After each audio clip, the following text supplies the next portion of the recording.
President Donald Trump has announced delays in the application of tariffs when it comes to Canada and Mexico. But the reciprocal tariffs that he's announced for other countries, including India, will kick in on the 2nd of April. It's just one of the many questions that the world has been debating ever since Trump took over the White House. For us here in India, there's one perception that Trump means good news for India. And another perception that Trump is unpredictable, will be extremely transactional, and might throw up scenarios that we haven't quite anticipated. To talk about Trump, how his politics are upending global diplomacy as we understand it, we're joined by Dr. Brahma Chellaney, one of India's foremost strategic affairs thinkers. Thank you, sir, for joining us. I read with interest your column in Project Syndicate, which said that the Trump-Modi bromance, that was the headline, will be put to test. Today, as you look at the first few weeks of Trump in office, from an Indian perspective, what's the first thing that you see? I see a US-India relationship that is beginning to heal, because we had a period under Joe Biden's presidency when this relationship went through increasing pressure. It came under strain for a number of reasons, because bilateral disputes flared. Now we are seeing a trend toward restoring the momentum in the US-India relationship. And I think Prime Minister Modi's visit to Washington was a very good step. It happened very early in the second term of Trump. It allowed the two leaders to personally reconnect. And we are seeing how Trump's pressure on India is working. For example, if you look at India's oil imports for February, suddenly we see imports from the US shooting up. Obviously, the Indian government is seeking to placate Trump by buying more American energy so as to narrow the trade imbalance with the US. This is one indication of how the Modi government is working to ensure that India is on the right side of the Trump administration. The question is this. There's been a certain amount of flip-flopping by Trump, at least when it comes to Canada and Mexico, on the tariffs. He's announced now that he's delaying those. The stock markets have taken a hit after initially saying that he was going to ignore the stock markets. He's now blaming globalists for the knock that the US stock markets and thus a ripple effect across the world have taken. Do you believe India needs to be concerned about the reciprocal tariffs? Yes, but let's look at the bigger picture. Let's look at what Trump wants. He wants to wipe out America's huge trade deficit with the world. And India's trade surplus with the US may not be as large as the American trade deficit with China, but it's about $46 billion. Now, America's total trade deficit with the world makes up 4% of America's GDP. But India also has a huge overall trade deficit with the world. Only important economy with which India has a trade surplus is the US. But India's overall trade deficit with the world makes up between 10 to 12% of India's GDP annually. 10 to 12%. That is almost 3 times of America's the deficit to GDP ratio. So for India, wiping out $46 billion trade surplus with the US would cast a heavy economic burden on India. So these reciprocal tariffs that are coming next month, early next month, are going to hit India hard. So India is trying to do what Canada and Mexico have tried to do. And as you can see from Trump's suspension for a month of his latest tariffs against Canada and Mexico, that he uses tariffs as negotiating leverage. So impose, then suspend, impose, and then suspend. But with China, he has not lifted either the first round of 10% tariffs or the second round of 10% tariffs, because his whole trade and foreign policy strategy is centered on China. He wants to move from Europe, the strategic focus from Europe to the Indo-Pacific. And as this defense secretary said publicly, the focus of the US henceforth should be on deterring China. So whether on the economic front or on the military and strategic front, his priority is going to be China. I want to come to China in just a moment, but I think what you're suggesting is that there will be negotiating room even with India. And just like, he's managed to announce, or the Canadians and the Mexicans have managed to extract some concession from him, you think that that would be the Indian attempt as well? Or you think that this is only the beginning of a negotiating process? First, India doesn't have that kind of huge trade surplus with the US that Canada and Mexico have. 80% of Canada's exports go to one country, the US. So Trump's tariffs on Canada spell recession for Canada. Any tariffs that Trump imposes on India would cause some economic pain, but certainly not recession and certainly not major fall in India's economic growth trajectory. So in comparative terms, India is better placed also to negotiate, also better placed strategically, because as I mentioned, Trump's focus will be on the Indo-Pacific, and India is central to America's Indo-Pacific strategy. Without India, there can be no Indo-Pacific strategy. As Trump's first term strategy on Indo-Pacific outline. In his first term, Trump gave India pride of place in his Indo-Pacific strategy. In his second term, India's importance will only rise in the Indo-Pacific strategy of the US. It cannot decrease. So he cannot pressure India beyond a point. Of course, he would like to extract whatever he can from India, and India is vulnerable to pressure.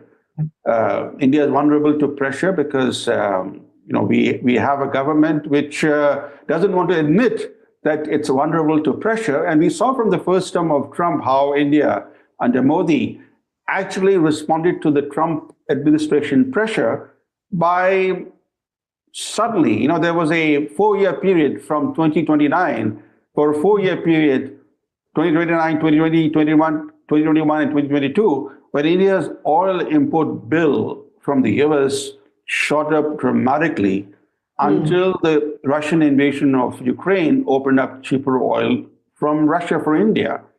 So India is willing to bend, and we've seen that. And India will bend, certainly, to placate Trump. But India is better positioned than Canada and Mexico, and certainly better placed than China, which will be the target economically and strategically of the Trump administration. Let's come to China. China's response to the tariffs has been to say we will fight to the finish. And that is one narrative that, as you said, Trump's focus is going to be on China. But there's another sort of narrative brewing that Trump is a deal maker. He likes to do the unexpected. And if nobody could have predicted that Trump today, could be accused of being pro-Putin, as he has been by certain quarters, Trump could possibly look to cut a deal with China. Do you believe that, or do you believe that China will remain a prime adversary in terms of his attention on Beijing? First, I don't think he is pro-Putin. He's trying to cut America's losses in the Ukraine war. The thing is this, that unless the Ukraine war does not end, the US cannot shift its strategic focus from Europe to the Indo-Pacific. Now, after more than 3 years of this war, there's increasing realization in Washington, and this precedes Trump's return to the White House. There's increasing realization that the US objective vis-a-vis Russia, far from advancing, is actually backfiring by pushing Russia and China together in an unholy alliance against America. In fact, Russia today has become a resurgent power. 3 years ago, it was a declining power. Today, it has pivoted to a war economy. Its total production of weapons and munitions is 3 times today of the combined NATO production. Now, things are not going well in the war, even for Ukraine. Ukraine is not winning, it's losing. So given those realities, Trump is trying to cut America's losses so that the US can shift its focus on the country's primary challenger. And this is not Trump's thinking. Look at Biden's national security strategy. The first strategy report came out in 2022, many months after the Russian invasion of Ukraine. And it said, black and white, that China is the only country with the resolve and capability to overtake the US as the world's foremost power, and that China, it said, is America's main challenger at the global level. At the global level, the US doesn't have any other challenger. Russia's interests are regional, ambitions are regional in terms of focus. So given the fact that at least there's a bipartisan consensus in Washington that China is the primary challenger to the US, it follows logically that Trump would seek to focus on China. His defense secretary, Pete Hegseth, said in Brussels in a speech 3 weeks ago or even less, that Europe needs to take care of its own security so that the US can focus on deterring China in the Indo-Pacific. There could be a more clear-cut statement from the Trump administration about Europe's own responsibility to look after its security. That is the context in which we should look at the developments that are unfolding. So you do not believe that this focus on China could involve in the end reaching some sort of friendlier place than it appears to be right now? The reason I ask this is because it's very interesting that India has begun its own rapprochement process with China. India is part of the Quad, but India is also part of the SCO. Where do you see India in this US-China focus? Is India managing both relationships to its own interest, or does India under the Trump administration remain a strategic countervailing force to the rise of China? First, on Trump, if you read Trump's 1987 book, The Art of the Deal, he explains his negotiating tactics. He says in his book that he blends some flattery with hardball tactics. He's a deal maker and he seeks to cut deals. So he would like to cut a deal with China. He uses flattery with every visiting leader, except Zelensky, with whom he got into a heated argument. But if you just look at all the leaders who have been to White House since Trump came back to the White House, he has done, he has sprinkled some flattery on each visitor, whether it was Modi or the Japanese Prime Minister Ishiba before Modi, or the two most recent visitors, Starmer and Macron.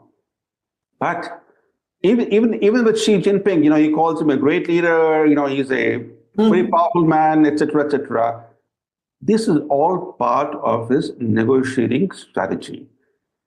He would like to cut deals with China without seeking to deviate from his strategic focus on countering China's challenge to the US global primacy. Now, in that context, India's efforts to seek a rapprochement with China that began last autumn were a result of the Biden administration exerting pressure on India.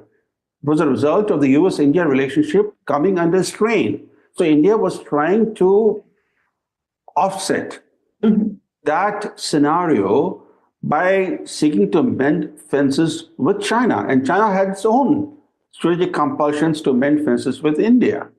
So it was a tactical move by India. But we know in India that India's primary challenger and primary threat is China. No government in India, whichever party might be in office in India, this is a reality that every government will face and respond to. So in that context, India, without burning its bridges with China, and it shouldn't, why should India burn its bridges with any country? It'll like to maintain, at least give the appearance of a semblance of normalcy in its relationship with China.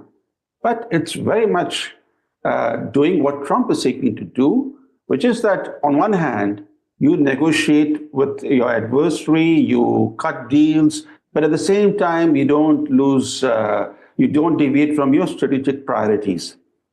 If Trump does cut a deal with the Chinese, where does that leave India's leverage with Washington?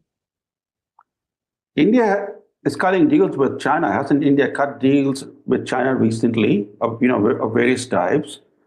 So what if Trump cuts some deal or two or several deals with China? It'll be good for India because to give the appearance of the US-China relationship being stable, while at the same time the US is doing everything to contain China.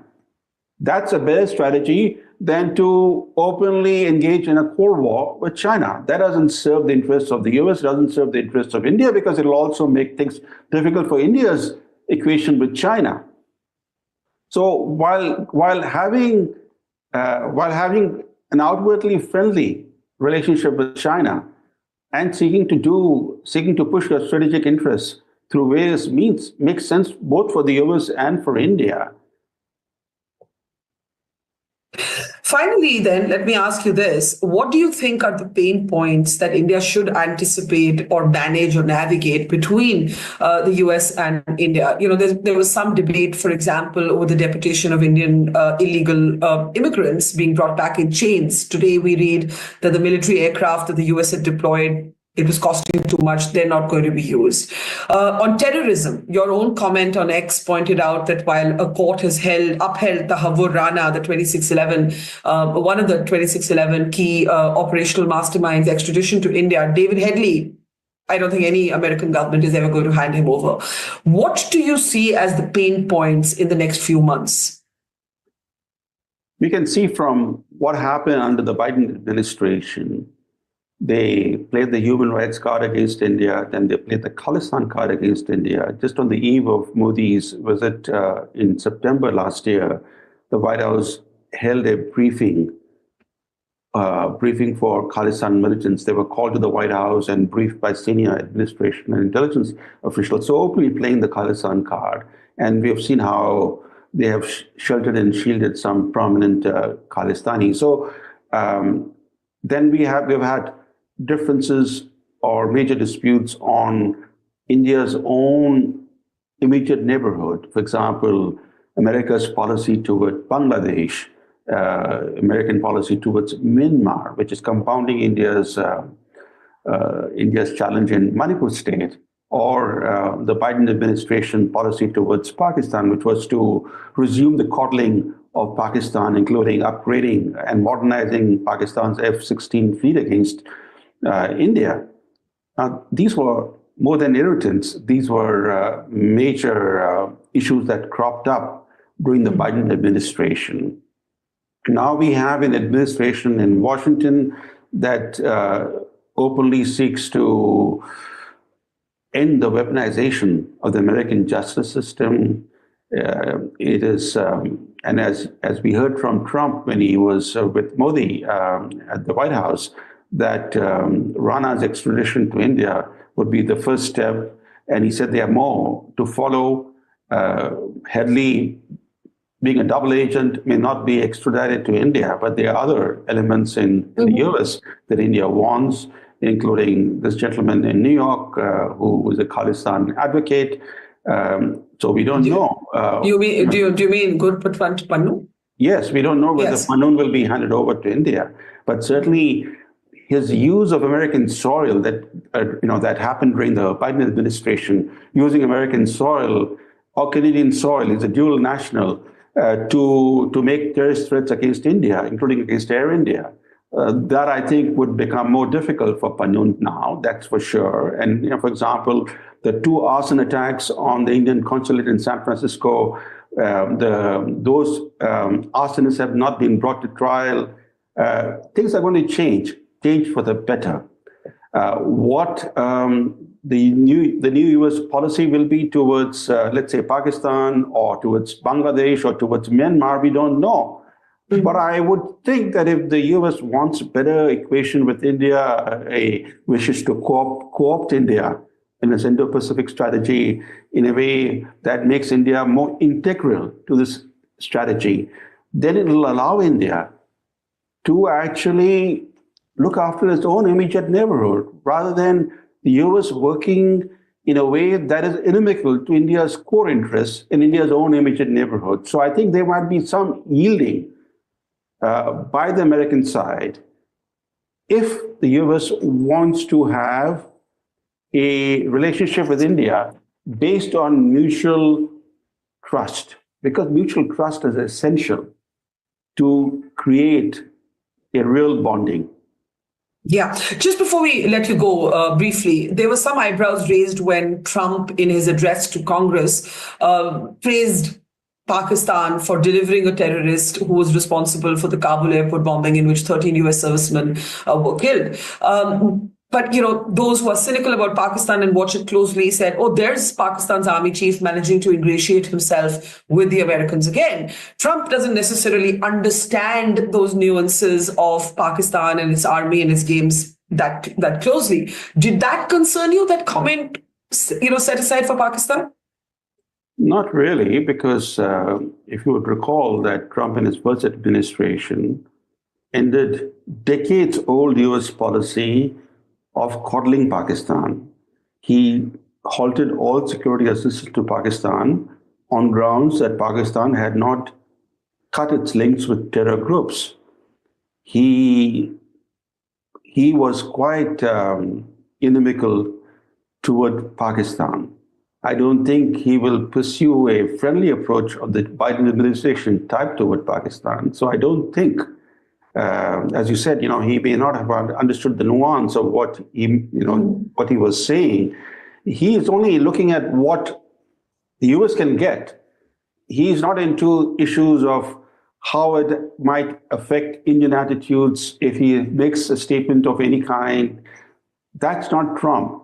Trump wants to show to his people at home that this is what he is getting economically, from trade deals, from security deals, and I think that will be his approach. He's transactional, but we should not forget one thing: that diplomacy, by definition, is in part transactional.